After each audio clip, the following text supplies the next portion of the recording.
2 சிறுமிகளை சீரழிச்சு சின்ன பின்னமாக்கி இருக்கிறார். அந்த அளவுக்கு ஒரு கதை இருக்கிறது. அந்த கதைக்கு இன்னைக்கு நம் நீதிமன்றம் நிலைநாட்டியது.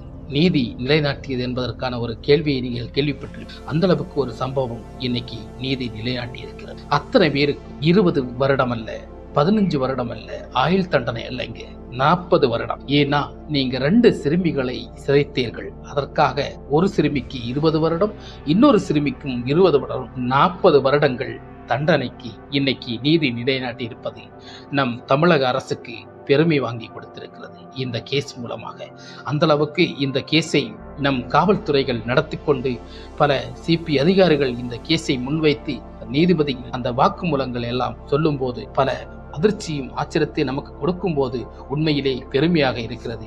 இப்பேற்பட்ட கயவர்கள், இப்பேற்பட்ட குற்றவாளிகள், இப்பேற்பட்ட நாய்கள் நம் நாட்டை விட்டு தப்பிக்கவே கூடாது.